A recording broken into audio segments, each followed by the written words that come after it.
ಈ ಬೆಂಗಳೂರಿನ 5 ಭಾಗಗಳಾಗಿ ಮಾಡಿದ್ದಾರಲ್ಲ,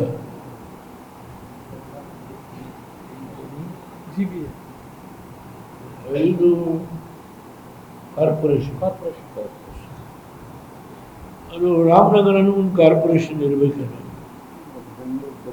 ಅದನ್ನೆಲ್ಲ ಹೊಣೆಗಾರಿಕೆ ನಮ್ಮ ರಾಷ್ಟ್ರೀಯ ಪಕ್ಷದ ಅಧ್ಯಕ್ಷರು, ಬೆಂಗಳೂರು ಡೆವಲಪ್ಮೆಂಟ್ ಅಥಾರಿಟಿ ಅಧ್ಯಕ್ಷರು, BDA ಎಲ್ಲ ಅವ್ರದ್ದೇ. ಈ ಮೊನ್ನೆ ಒಂದು ಜಡ್ಜ್ಮೆಂಟ್ ಆಯಿತು,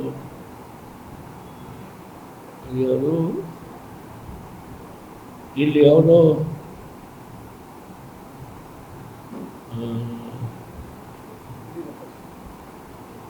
ಒಂದು CBI ರೆಫರ್ ಮಾಡಬೇಕು ಅಂತೇಳಿ ಹೆಬ್ಬಾಳದ್ದು KIDBದು ಅದೊಂದು ಜಡ್ಜ್ಮೆಂಟ್ ಆಯಿತು. ಇದು ಏನಾಗಿದೆ ಅಂದರೆ ಸಿದ್ದರಾಮಯ್ಯರಿಗೆ ನುಂಗ್ಲಾರದ ಗೊತ್ತಾಗಿದೆ. ಅವ್ರ ಹುಟ್ಟುಹಬ್ಬಕ್ಕೆ ಅಧಿಕಾರ ಟ್ರಾನ್ಸ್ಫರ್ ಆಗೋಯ್ತು. ಇನ್ನೇನು ನಾಳೆ ಬೆಳಗ್ಗೆ ಜಿಂದಾಬಾದ್ ಜಿಂದಾಬಾದ್ ಅಂತ ಹೇಳೋದು ಒಂದು ವರ್ಗ ಏನು ವಿಜೃಂಭಿಸ್ತಾ ಇದ್ದಾರೆ. ಸಿದ್ದರಾಮಯ್ಯರೇ, ನೀವು ನನ್ನ ಜೊತೆ ಕೆಲಸ ಮಾಡಿದ್ದೀರಿ, ನಿಮಗೆ ಬಡವರ ಬಗ್ಗೆ,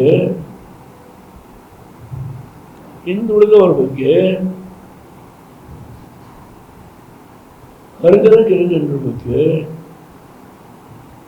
ಏನು ಸೋಷಿಯಲ್ ಜಸ್ಟಿಸ್ ಅಂತ ಹೇಳ್ತಿರೋ ನೀವು, ನಿಮಗೆ ಅದರ ಅರಿವಿದೆ.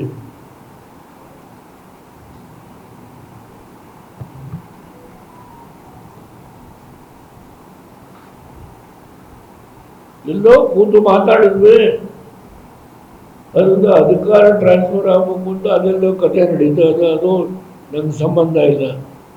ಅದ್ಯಾವುದೋ ಹೈಕಮಾಂಡು ವಿಷಯ. ಆದರೆ ಅದೇ ರಾಹುಲ್ ಗಾಂಧಿ ಮನಮೋಹನ್ ಸಿಂಗ್ ಪ್ರಧಾನಮಂತ್ರಿ ಆಗಿದ್ದಾಗ ಲ್ಯಾಂಡ್ ಅಕ್ವಿಸಿಷನ್ ಬಗ್ಗೆ ಒಂದು ಕಾನೂನು ತಂದಿದ್ದಾರೆ UPA ಗೌರ್ಮೆಂಟ್.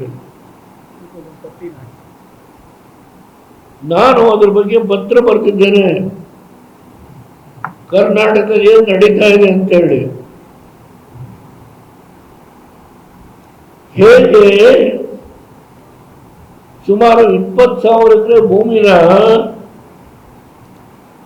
ಯಾರ್ಯಾರ ವಶದಲ್ಲಿದೆ ತನಿಖೆ ಮಾಡಿ ಅಂತ ಪತ್ರ ಬರೆದಿದ್ದೇನೆ.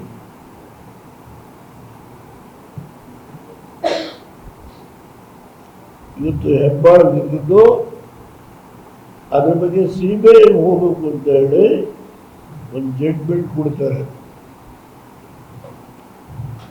ಸಿದ್ದರಾಮಯ್ಯರೇ, ಈ ಬೆಂಗಳೂರಿನ ಹೊಣೆಗಾರಿಕೆಯನ್ನು ಹೊತ್ತಿರತಕ್ಕಂಥ ರಾಷ್ಟ್ರೀಯ ಪಕ್ಷದ ಅಧ್ಯಕ್ಷರಾಗಿರುವ ನಿಮ್ಮ ಪಕ್ಷದ ಮುಖಂಡರ ಒತ್ತಡಕ್ಕೆ ನೀವು ಮಣಿದು ಜನಸಾಮಾನ್ಯರಿಗೆ ಆಗುವ ಅನ್ಯಾಯವನ್ನು ತಡೆಗಟ್ಟಲಿಕ್ಕೆ ನೀವು ಮುಂದಾಗಬೇಕು.